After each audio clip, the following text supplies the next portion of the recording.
Okay guys, this is Michael at you. We'll do a product review this afternoon on a saddle platform that I've been really interested in. It's called the Pursuit saddle platform. It's made out of thermoplastic. I think it's less than 2 pounds. I think it's like 1.6 pounds or something like that. And I've been really interested in it, but I saw a few videos online from a guy in Michigan. I can't remember his name, but there was a lot of flex around this area here when he was standing on it and moving back and forth. And I reached out to Pursuit to see if they got the issue resolved, and got to talking to the owner of the company, and long story short, he sent me one to review. He said be honest, open about it, and he sent me one, and I told him, that I'm a safety professional. I'll look at it purely from a safety perspective and see what we're kind of looking at here to see if it's what I would consider safe to use even in cold conditions, hot conditions. And I know that I saw a few comments on that particular review that people were concerned that it might snap and break in colder temperatures. So I've got a lot of experience in the chemical industry making such products as plastics, and about 15 years of experience. And I can tell you that they don't break under normal atmospheric conditions. It takes extreme cold for an extended period of time, and then high impact for it to shatter like glass. So under normal conditions, you're not going to be able to withstand those type of conditions in that type of weather for very long anyway. I definitely wouldn't want to be in a tree. So on the other side of that spectrum is the heat. So today it's here in Virginia, it's probably one of the hotter days we've had this year, probably in the 90s, maybe upper 90s, mid 90s, I don't know. But I'm more concerned about the heat because it will make the plastic softer. So I'm using a hotter day, which would be more realistic in early season, to see if there's any flex on it at all.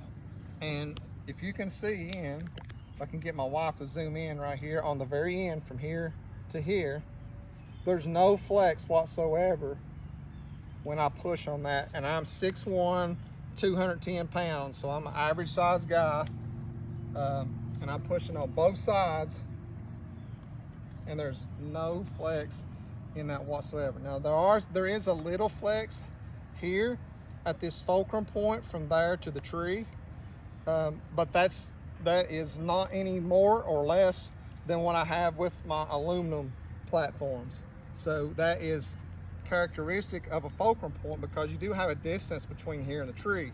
It's not completely tight against the tree, and you're using a cam buckle, so there is a little stretch on the strap itself, which causes a little bit of flex here. But those teeth dig in so hard to the tree, it can't go anywhere. So I come around the tree to an offside, or to a strong side shot, 1 foot, and as you can tell, I'm fairly comfortable in the tree. Been saddle hunting for quite some time. Come around this side, offside shot, and I'm wearing Keens for a reason today. The reason I'm wearing these Keen sandals, for one, it's hot, but for two, there's not very much traction on the bottom of these Keen sandals. And the reason I'm wearing those is so that you can see that there's not really an issue, even with it being slick, even with Keen sandals. I've tried it in wet conditions with the same shoes after a rain, and no difference. So the knobs, I was really surprised about what kind of traction that you get on this particular platform. But from a safety perspective only, I have no concerns with it at all from either direction. There's no flex in it. I mean, there's a little, and I want to have just a little bit of flex to it. That way when you're moving, it's quiet, it's not too rigid.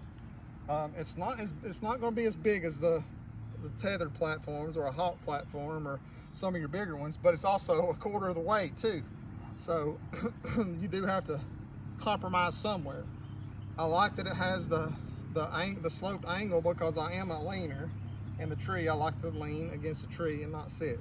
So I do like that it has both options. You can flip it over and stand flat if you're a sitter, if you like to sit against a tree. So long story short, I don't have any concerns whatsoever. As long as you got your right layers of protection in a tree with your saddle, you know, you're checking your gear like you should. You've got a nice strong bite on your cam buckle the way that it should. And like any other product, guys, you own the risk if you go up the tree.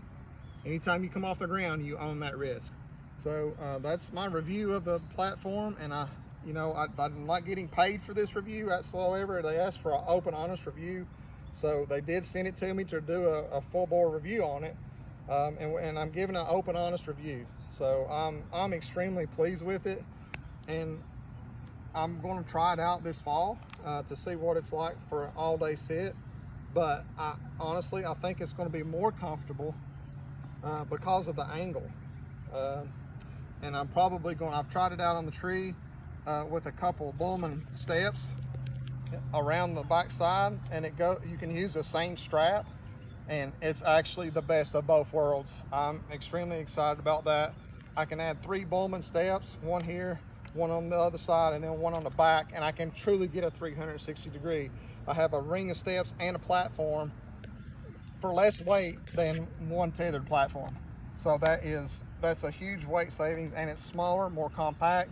Mounts on the bottom of my Mystery Ranch pack really well. So I'm very pleased with it so far. We'll see how it performs in the fall on an all-day sit. But I imagine that it's going to be just as comfortable as any other platform that you use.